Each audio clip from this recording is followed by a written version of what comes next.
Hey everybody, Zeal Brothers here with another video. This one is about Jussie Smollett. Now you guys may have heard of him. This is the black and gay actor who accused two random attackers, who he said were random attackers, of beating him up. And after they beat him up, they yelled MAGA country and put a noose around his neck. And when the police showed up, the noose was still around his neck, and he was saying that they had ran away. And later we found out that it was staged. And so he was on trial today, and his line is, there was no hoax. It was all staged by the guys who beat him up, not him.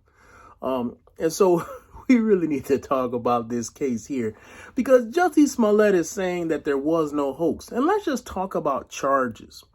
One of the things that the police rarely do is they rarely charge people for lying to them. And I know that you may think that they do. But that is not the case, because people lie to the police all the time. And a lot of times what the police do is they'll give people time and chance again.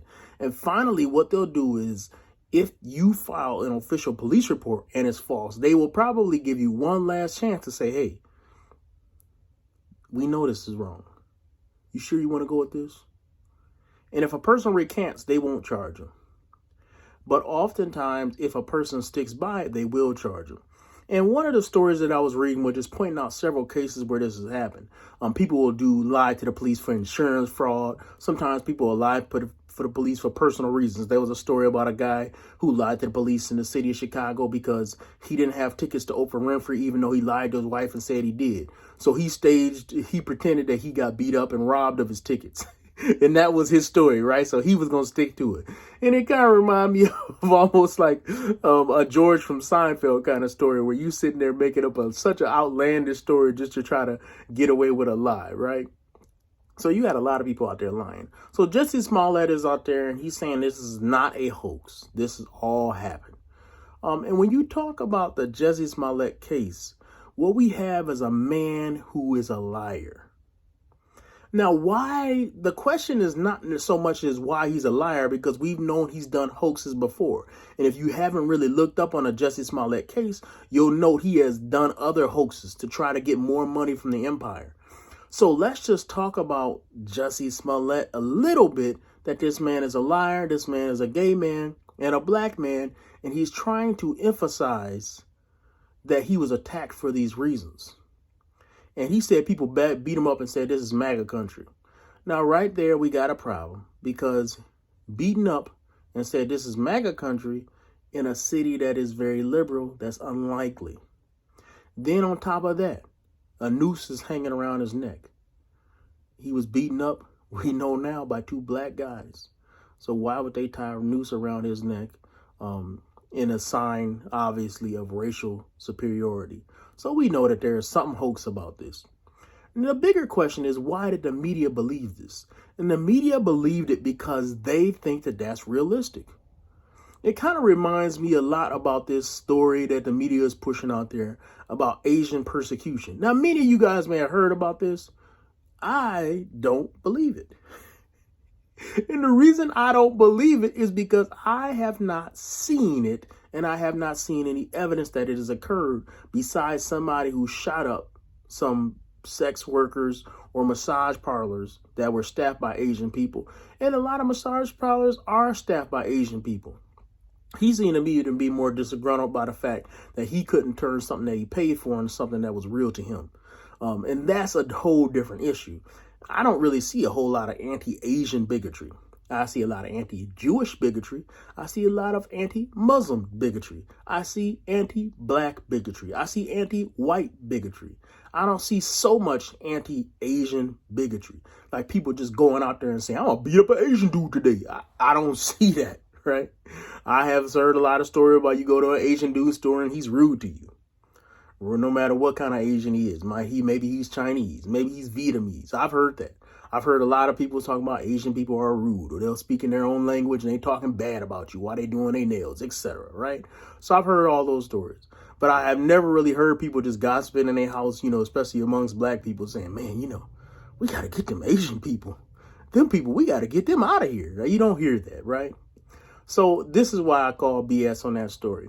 But the media was willing to believe these narratives. And the reason the media is willing to believe these narratives is because they want to believe something that motivates them. And what do I mean by that? The media has to justify its own behavior. They are rationalizing. And when you look at the media, what they have done is they have alienated a large percentage of the country because they consider a large percentage of the country to be misogynist, racist, and anti-gay, right? And because they think that a large part of the country is very ignorant and hateful, they think that they're willing to produce stories like this. And since they believe that of the country, they are seeking stories to validate what they already believe. It kind of reminds me of somebody who already hates Joe Biden. They're going to read every story that hates Joe Biden a certain way. Everybody who already hates Trump is going to read stories about how his wife turned and looked at it, turned after he said a joke and be like, oh, they finna get divorced. And it's like, whose wife hasn't looked like at them at that when they say a joke? Let me tell you, there is nobody who appreciates a man's jokes less than his wife. I would stand on that one, right? Nobody, you can have a rougher crowd as a husband than your own wife when it comes to your jokes. Now, some wives, they enjoy jokes, but let me tell you, wives don't want to laugh at nothing we say. Sometimes I'll be cracking 5 or 6 or 7 or 8 jokes in a row. They be some stuff that if I say it at work, the whole room will be dying. And then my wife just be looking at me like, whatever. Could this woman laugh, right? But ladies, sometimes y'all senses of humor be questionable at best. Anyways, back to the topic at hand. So Jussie Smollett lied and the media bought it because they wanted to believe it. And what we have here is an issue where we have a media that wants to believe a lie. Now that reminds me of a lot of things. Because when we look religiously, we have a lot of people who want to believe lies. And that's one of the biggest problems with the church now. We are preaching to people and we're trying to preach them a truth and they don't want to believe it. They want to believe their truth. Whenever you hear somebody talking about their truth, you got to understand that you're speaking to somebody who is not rational, because truth is not owned and it's not different. Now, I understand to some degree what people mean about your truth, and what they mean is something that you're willing to accept. Hopefully that's what they mean. But a lot of times when people say your truth, they really mean there is no truth. To which statement is contradictory in itself, right? Because if you say there is no truth, then you saying there is no truth would itself be a truth. So that's a self-contradictory position, right? In other words, skepticism as a philosophical position, as just being skeptical of everything, is itself contradictory. So we have people who are not rational. And when you're trying to make a rational argument for them, they don't care. They can't receive it because they're not thinking rationally.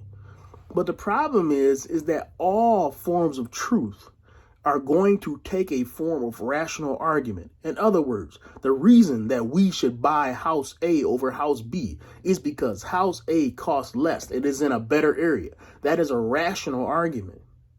But if you don't want to have a rational argument, if you're not in a rational frame, house A, house B, it doesn't matter what argument I make. You can't properly evaluate which one is better than the other because you're not rational. And that's what we're dealing with. We're dealing with a society that is post-rational. They are very emotional when they're thinking.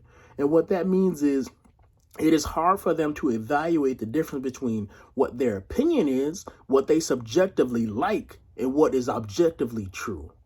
And so we see this going across our whole culture. And I just examine you guys as you watch our videos and you see us spitting truth. One of the things that we're going to do is we're constantly evaluating what is true and what is false and how we can make a rational assessment of what is true and false and bring that to you.